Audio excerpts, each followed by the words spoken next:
केमिति भी आसीपारे मृत्यु केते भक्तिर सह श्रावण मासर द्वितीय पाड़ी सोमवार रे देवादेव महादेव पानी ढाली निजर मानसिक जणाइबा आशारे घर बाहरी आसीथिले हेले किए जानिथिला तांकर सबु आशा आशारे रहिजिबो किए जानिथिला अधा रास्ता रे कालदाम काल फास धरी बसिछि। हाँ आज्ञा आमे आज कहूचु कटक जिला निश्चंद कोइल थाना जिगिनपुर कथा। जिगिनपुर अंचल एकाधिक काउड़िया आगपछ होई प्रथमे बाहरी जाइथिले उत्तरकूल को। उत्तरकूलरू पानी भार नहीं पाइकरापुर स्थित सिद्धेश्वर मंदिर अभिमुखे निजर काउड़ी यात्रा आरंभ करथिले।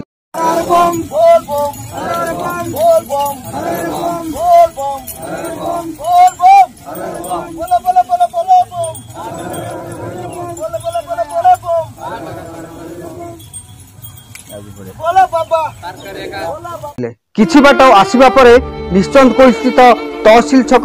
निकटरे टिके विश्राम नैथिले हेले हठात केही किछि बुझिबा पूर्वरु केन्द्रापड़ा आड़ू कटक अभिमुखे आसुथिबा एक द्रुतगामी कार सेमानकु धक्का दैथिला। कारटी धक्का देबा फଳରେ 3 जण काउड़िया गुरुतर होई पड़िथिले। गुरुतर काउड़िया मानकु प्रथम निश्चंद कोइल गोष्ठी स्वास्थ्य केन्द्र रे भर्ती करा दैथिला हेले सेठारे डाक्टर जनकु मृत घोषणा करने सह अन्य 2 जन को कटक बड़ मेडिकल को स्थानांतर करथिले। मृतक जनक हेले 22 वर्षीय चिन्मयी बेहेरा। अपरपक्षे यही घटनार प्रतिवाद रे रास्तार होइथिबार सूचना मिलुछि। घटनास्थल रे निश्चंद कोइल पुलिस पहुंची गाड़ीटी को निजर हेफाजत को नेबा सह गाड़ी चालक को निजर हेफाजत को नेबा परे रास्तार उठिथिबा कथा सुनिबा को मिलुछि। डॉक्टर मृत्युंजय महापात्र एवं जो राति 10:40 हम फायर भेहिकल आमर 2 जन बोलबम जाऊे कौन आक्सीडेट होती जड़े ता भर लेडीज जी जो चिन्मयी बेहरा से डेथ हो आउ जड़े कटक पठेली आउ जड़े भी कटक जी तेणु 3 जन आसो मो पाक जड़े डेथ हो गला आउ 2 जन सीरीयस अच्छे कटक पठे जी सीरीयस जड़े भर भल ना जी कटक जाइए आउ जन टे भल अच्छा कटक पठे आज संख्या आउ 2 जन बस बाहर से आसीना पाक आसला मृत्यु संख्या जड़े चिन्मयी बेहरा घर बसपदा 22 वर्ष झीटा सी आस रात 10:40 मुझे रिसीव डेथ कली। सर अपन परिचय मलय कुमार भड़ाई जिगिनपुर गण पंचायत। सर कौन कहबे काली रात रे जेतबेला काउडी यात्रा रे जाउतिले ते समय गोटे दुर्घटना होइतिला हमें जा खबर पाइते के संपर्क कौन कहबे से जो काउडी यात्रा आसुले पिला माने से आमरी अनुष्ठान रो पिला महावीर बोलबम संघ तरफ रु आमे काउडी यात्रा करथुलु प्रति वर्ष करू ए वर्ष मध्ये आमे से उत्तरकूल पाखरु पानी उठेइथिलु एवं सिद्धेश्वर पाइकरापुर पगड़ पंचायत आम सिद्धेश्वर मंदिर में पानी ढाइबार व्यवस्था थिला एवं आम जिगिनपुर रथ मंदिर जो बलदेव जी मंदिर अच्छे ये आम रहणी थी से खाद्य पानी नहीं था तेणु ता पूर्व भगवान की व्यवस्था ता पूर्व आम खबर पाइलु जे आमर पिला एक्सीडेंट हो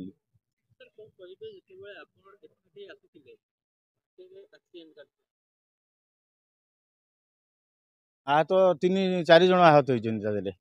जड़े आमर गोटे जड़े झील थे सी आम गाँव जड़े चिन्मयी बेहरा सी डेथ हो गले आम पीएचसी डाक्टर डिक्लेयर देले डेथ हो आउ जड़े ज्योति प्रकाश राउत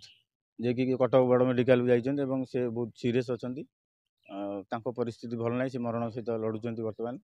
आउ जड़े आम जो माइक ऑपरेटर थे माड़ हो छाती फाती माड़ हो सी भी भल ना तेणु आउ जड़े अच्छा जे से मेडिकल ट्रिटमेंट नहीं आसवे ट्रिटमेंट कर जना पड़ो।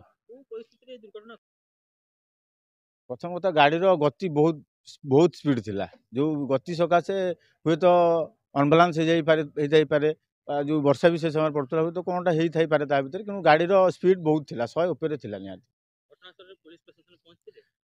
घटनास्थल प्रथम पुलिस ही पहुँचते पुलिस जाई रेस्क्यू करते से जो गाड़ी बाड़ी था जो मैंने से गाड़ी आसते आगे प्रथम रेस्क्यू कराई आम जे डेथ हो गले आनिकी पीएचसी पहुँचे। रास्ता रोक मुख्य दाबी था जो झीटी जो एक्सपायर करगला ତାଙ୍କୁ ସରକାରୀ ସହାୟତା କେମିତି କ'ଣ ମିଳିବ ସେ ପ୍ରତିଶ୍ରୁତି ତାଙ୍କଠାରୁ ନେବାର ଥିଲା। ଏବଂ ଯେଉଁ ସାନ ଭାଇ ଯେଉଁ ଜ୍ୟୋତିପ୍ରକାଶ ଯିଏ ମରଣ ସହିତ ଲଢ଼ୁଛି ତାଙ୍କର ଯେଉଁ ମେଡ଼ିକାଲ ଯାହା ଟ୍ରିଟମେଣ୍ଟ ହେଉଛି ତାଙ୍କ ପାଇଁ ମଧ୍ୟ କିଛି ବ୍ୟବସ୍ଥା କରିବା ପାଇଁ ଆବେଦନ ଥିଲା, ନିବେଦନ ମଧ୍ୟ ଥିଲା। ଏବଂ ଯେଉଁ ମାଇକ୍ ଅପରେଟର ଥିଲା ତାଙ୍କ ପାଇଁ ମଧ୍ୟ କିଛି ବ୍ୟବସ୍ଥା ସରକାରୀ ସ୍ତରରେ କରାଗଲେ ବହୁତ ଭଲ ହୁଅନ୍ତା ବୋଲି ଆମେ ଭାବି ସେହି ହିସାବରେ ଆମର ରାସ୍ତାରୋକ କରିଥିଲୁ। Bureau report news sky world Odisha.